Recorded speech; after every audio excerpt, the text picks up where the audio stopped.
Bienvenidos nuevamente a Visión Legal. El día de hoy vamos a estar con Cecilia Danesi. Ella es abogada argentina, reside en Europa, especialista en inteligencia artificial, que es el tema que vamos a tratar con ella. Cecilia, ¿cómo estás? Bienvenida. Hola, hola Maribel. Bueno, muchas gracias por invitarme. Es un placer estar acá con ustedes y compartir este espacio. No, al contrario, Cecilia, gracias a ti.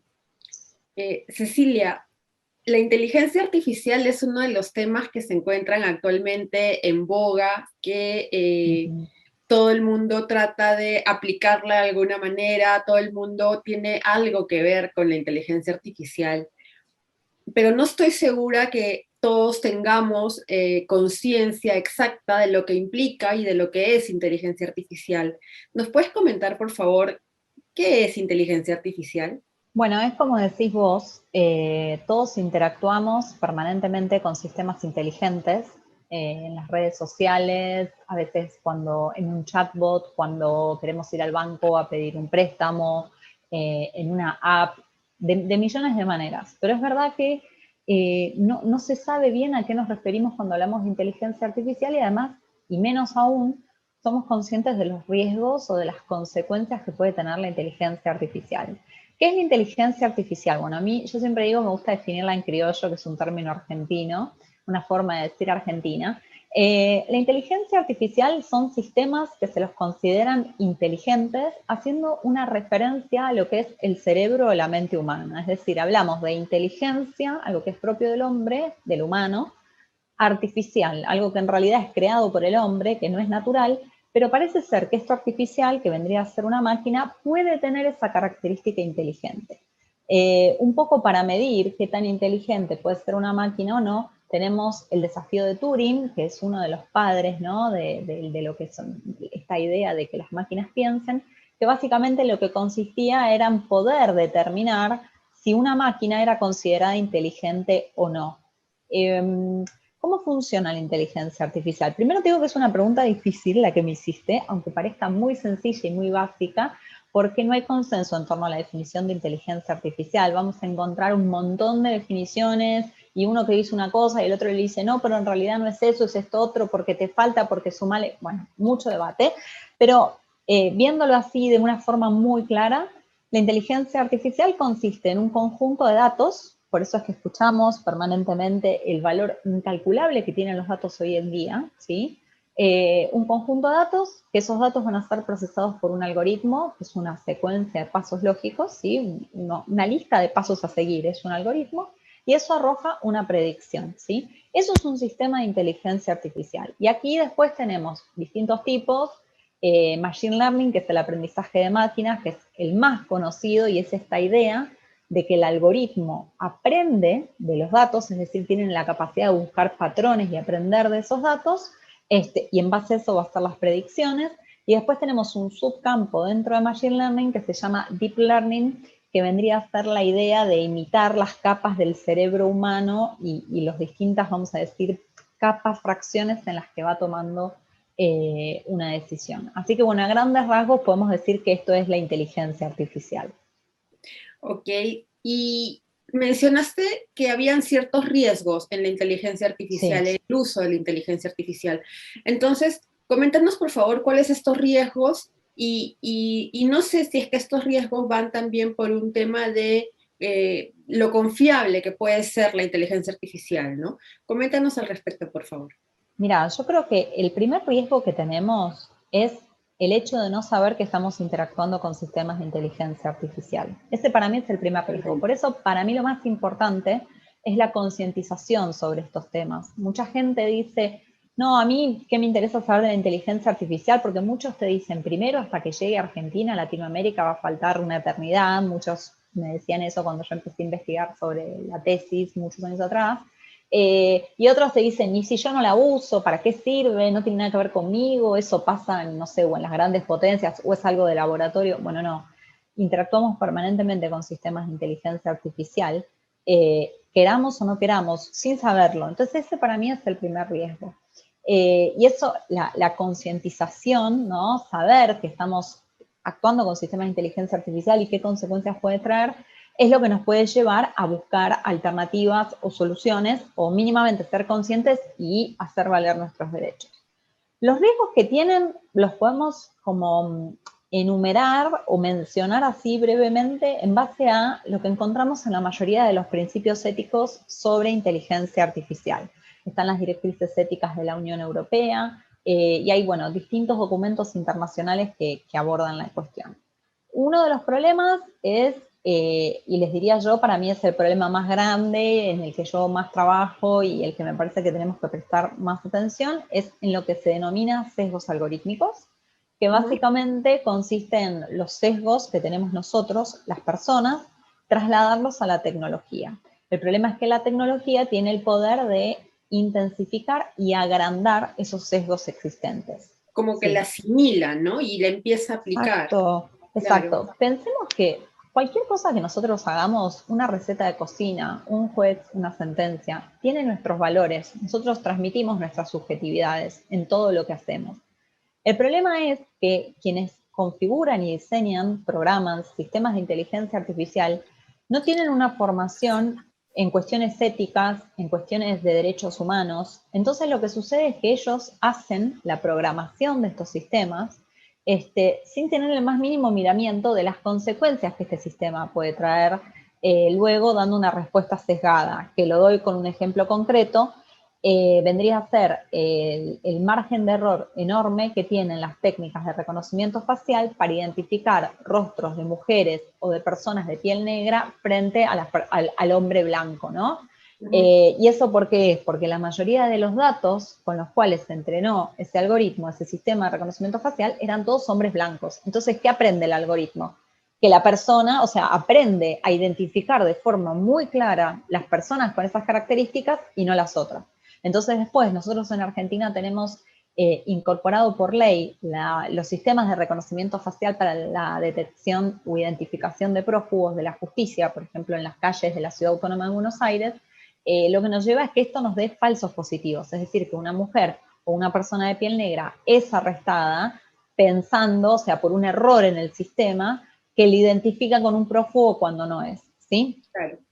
Este sería para mí el riesgo más grande que tenemos porque implica una afectación directa en los derechos humanos. Ahora bien, ¿esto significa que se tiene que prohibir la inteligencia artificial? No, de ninguna manera, ¿sí? Pero sí se tiene que regular y sí se tiene que concientizar, capacitar a la población, a la gente, en base a esto que estamos conversando.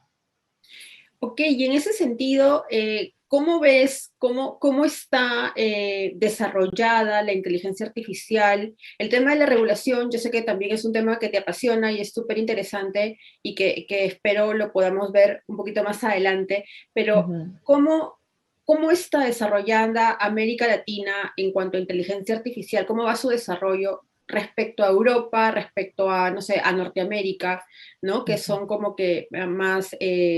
de repente van un poco más adelante que nosotros. Sí, bueno, a ver, en materia de inversión en inteligencia artificial y patentes, es decir, registro de nuevas invenciones en materia de inteligencia artificial, China y Estados Unidos obviamente están primerísimos, ¿no? Y con una diferencia muy grande respecto de Europa. Después viene Europa, que Europa, si bien no tiene ese nivel de inversión y no tiene ese nivel de pedidos de patentes, sí es la que está más desarrollada en materia de regulación. Habrán escuchado que el 21 de abril de este año se publicó la propuesta del reglamento europeo, una propuesta de regulación en materia de inteligencia artificial que se llama Artificial Intelligence Act. O sea, Europa no tiene tanta inversión, no tiene tantas patentes, pero sí es la que lleva la posta en materia de regulación. Ahora bien, ¿qué pasa en América Latina?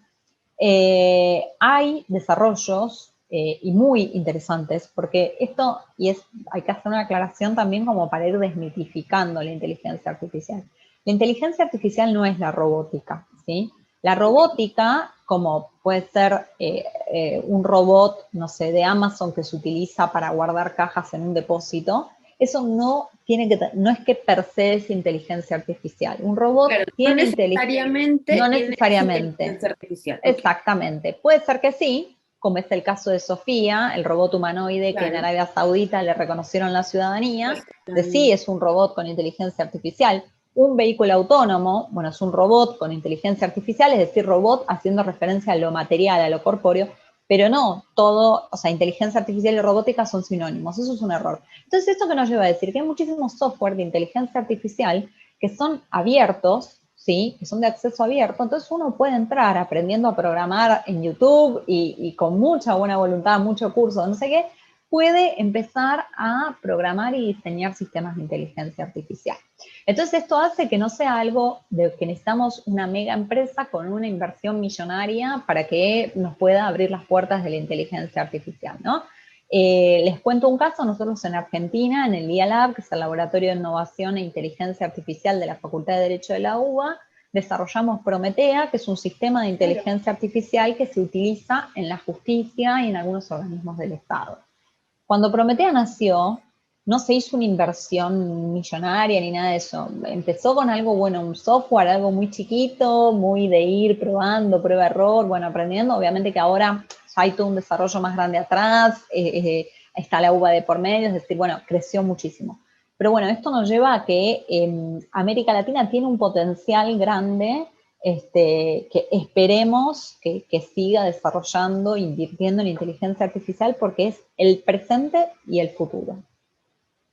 Claro que sí, esperemos que sí. Coméntame, por favor, qué ejemplos, qué otros ejemplos similares a Prometea podemos encontrar en el mundo del derecho, ¿no? ¿Cuál es el aporte de la inteligencia artificial dentro del derecho tanto público o privado, los que consideras que son más relevantes?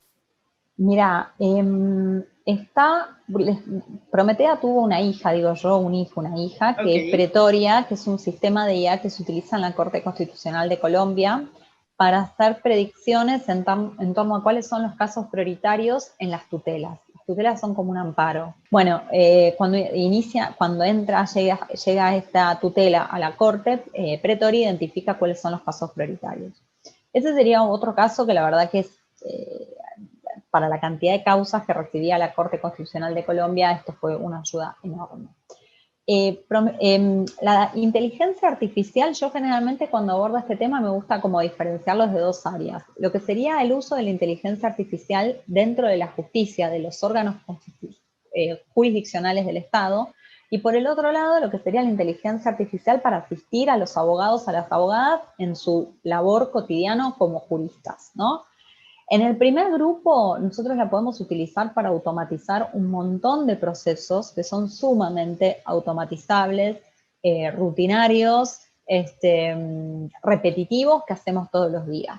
Esto no significa, y esto lo aclaro desde ya porque es la primera crítica que se hace, reemplazar al humano en un 100%, sino delegar en el sistema inteligente tareas repetitivas, que estoy muy segura que la mayoría de los humanos que trabajan en tribunales seguramente ya no tienen más ganas de hacerlas.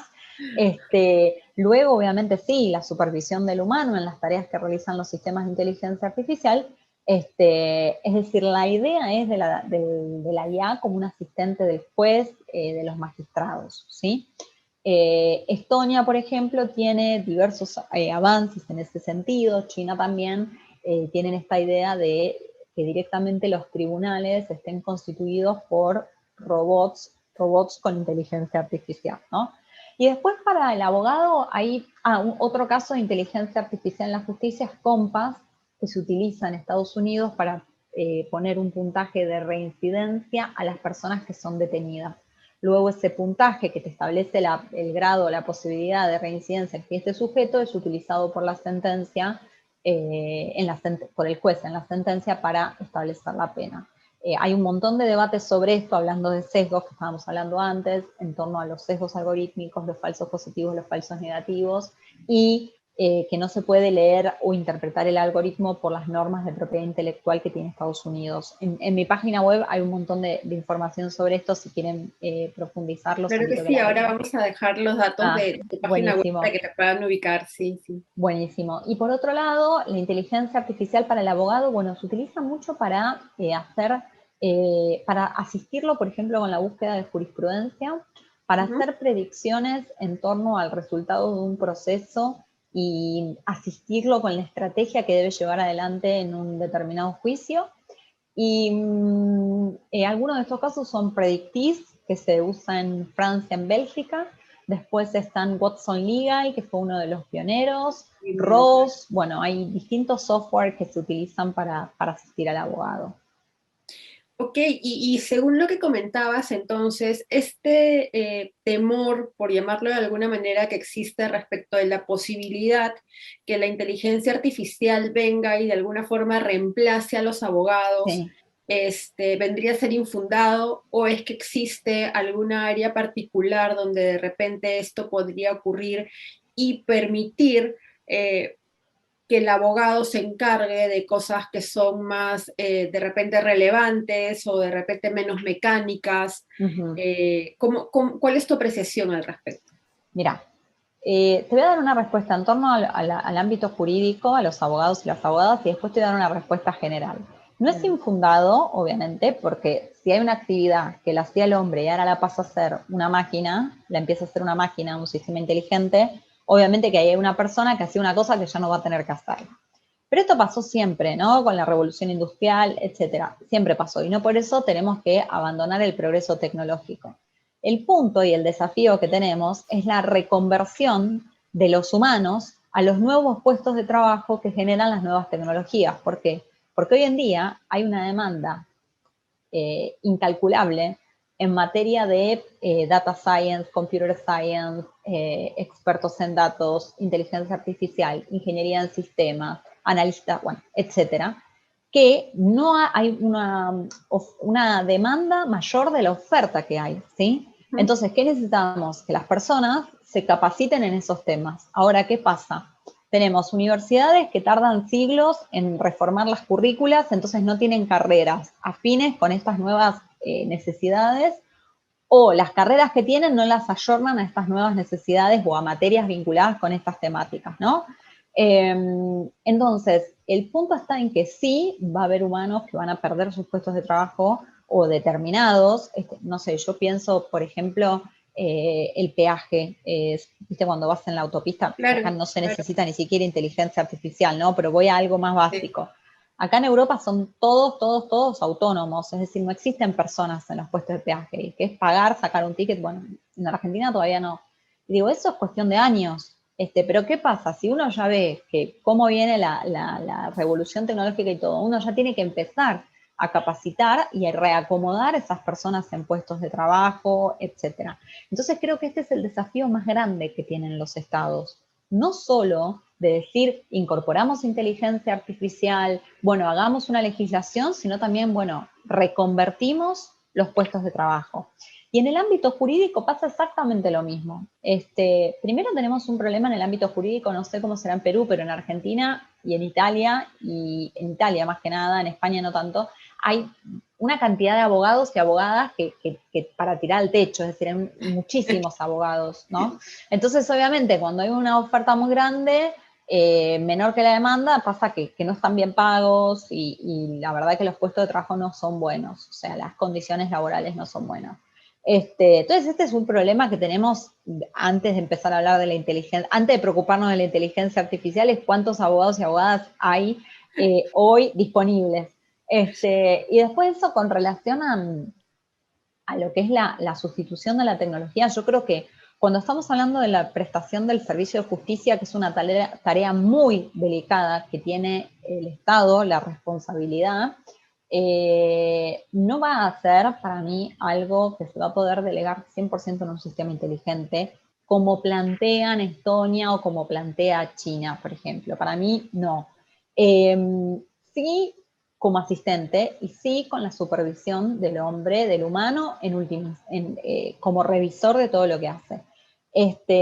Esto para mí es algo que va a implicar que por un lado tiene el beneficio de que el jurista que antes dedicaba tiempo a hacer cosas rutinarias va a tener más tiempo para dedicarse a cuestiones creativas o que requieran de la sensibilidad que tiene el humano que la máquina no tiene. Es decir, tenés que hacer una mala praxis médica o un juicio por nulidad de acto jurídico, no la va a hacer un sistema de inteligencia artificial, pero una declaratoria de herederos sí, porque es una cosa es un ABC. Entonces, bueno, me parece que el desafío va a estar ahí, ¿no? En reconvertirnos y los abogados también. Y además agrego esto y con eso termino, porque estoy haciendo la respuesta muy larga, es que yo creo que la incorporación de la inteligencia artificial y la tecnología en nuestros tribunales no es una opción, es un deber, porque por lo menos hablo por Argentina, la prestación del servicio de justicia es muy lenta y es muy deficiente, y hay un descrimiento muy grande, ¿no? De cómo funcionan los tribunales, etcétera. Entonces yo creo que la rapidez y la eficacia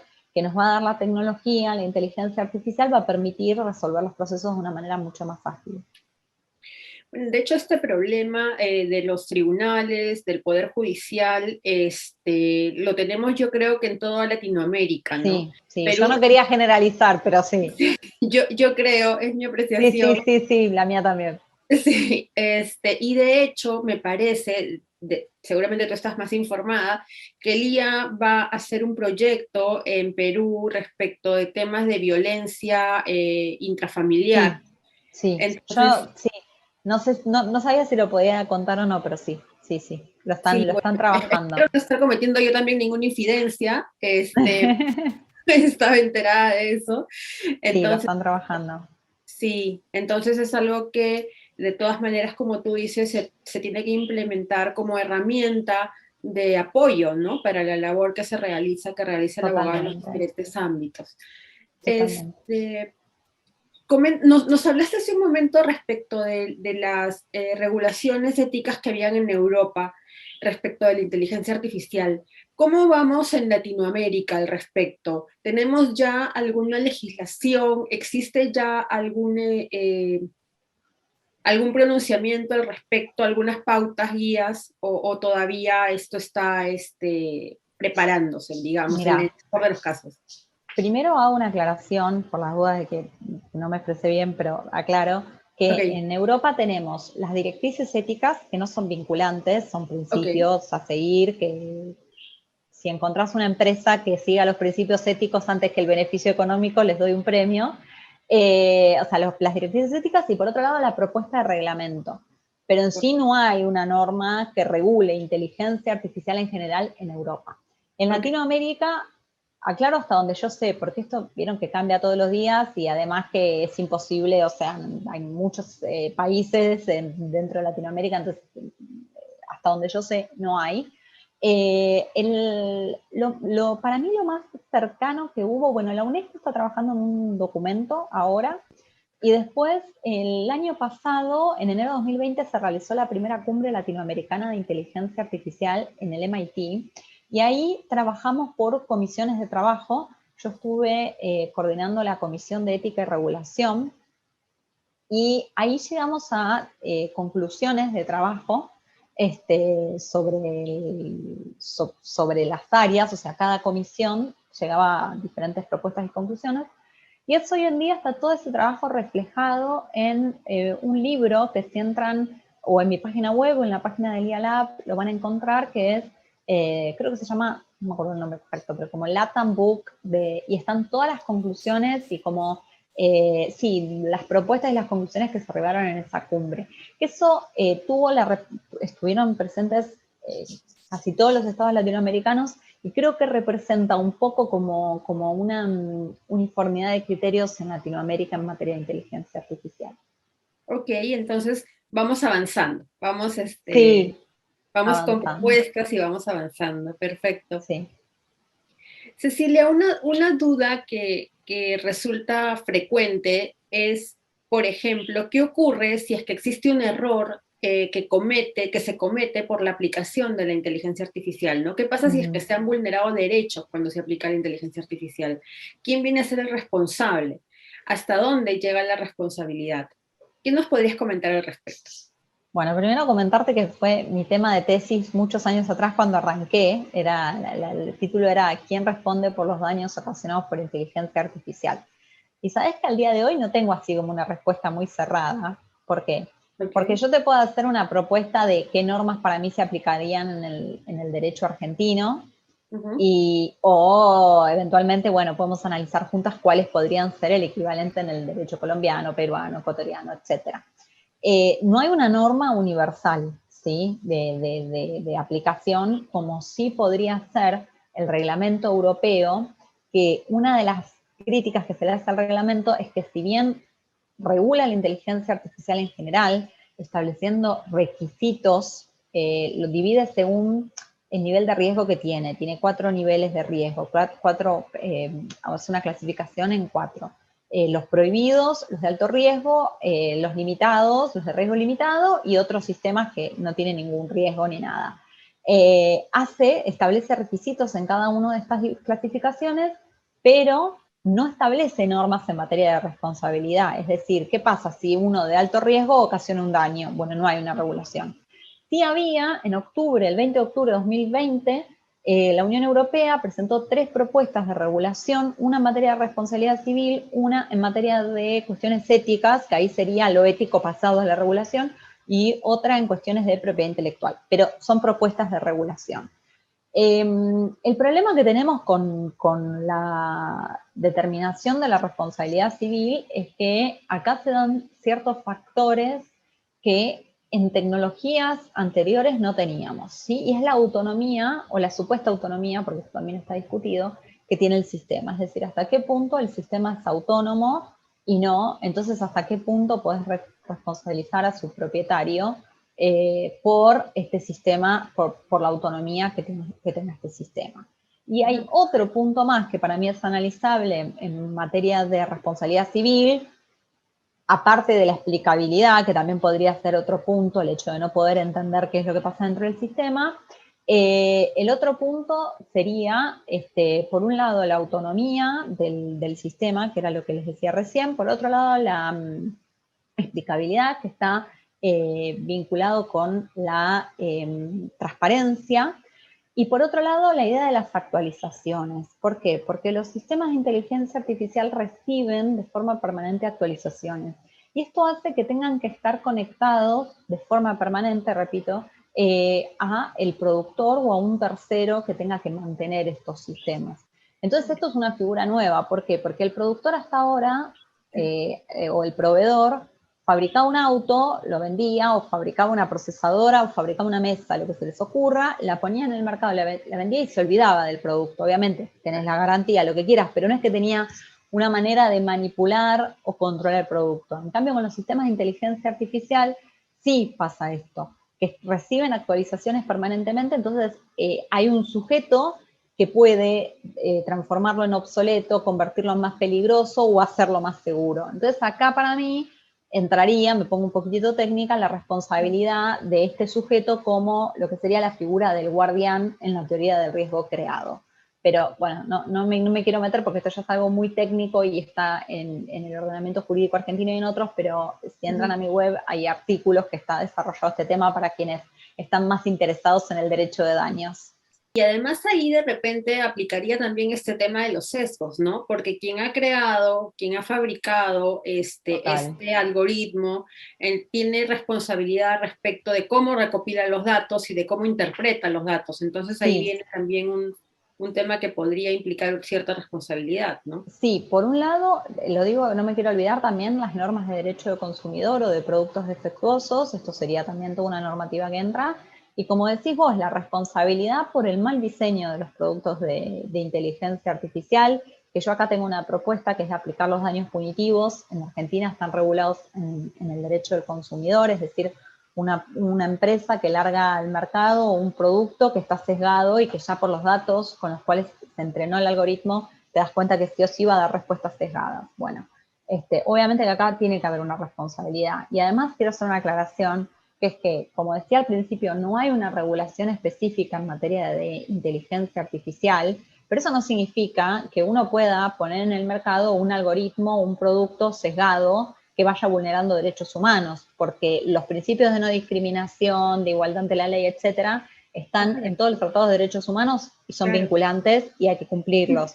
Entonces, no significa que eso no se cumpla. Sí se cumple y tiene que haber consecuencias, ya sea multa, ya sea pagar una indemnización, las que fuere, para responsabilizarse por esto.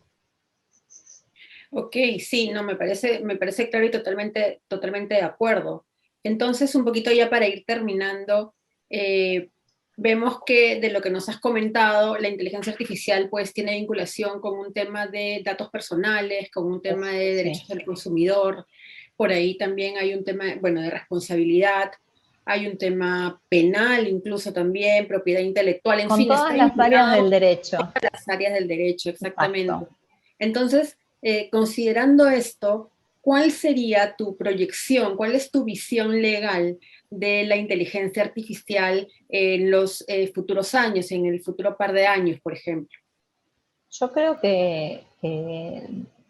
como decías vos, o sea, yo defiendo esta idea de que la inteligencia artificial tiene implicancias en todas las áreas del derecho, en el derecho tributario, en el derecho de la propiedad intelectual y los derechos de autor, en todos.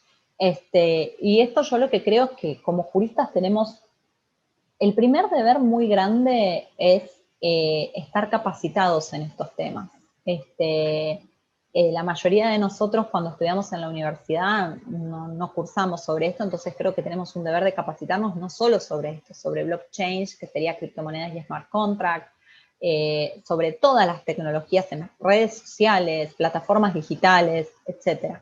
Tenemos el deber de estar capacitados sobre esto y también, eso por un lado, y por el otro lado, de buscar a través de investigaciones, de la academia, etcétera, legislaciones robustas, serias en esta materia. O sea, yo creo que vamos a necesitar una reforma legislativa, pero no hecha como un oportunismo político, de decir, bueno, esto es lo que está de moda, quiero ser el primer país que tiene una regulación en Latinoamérica y saco una ley que es cualquier cosa, ¿no? Porque eso frena innovación, no beneficia a las personas, a las víctimas que pueden sufrir un daño, no sirve para nada.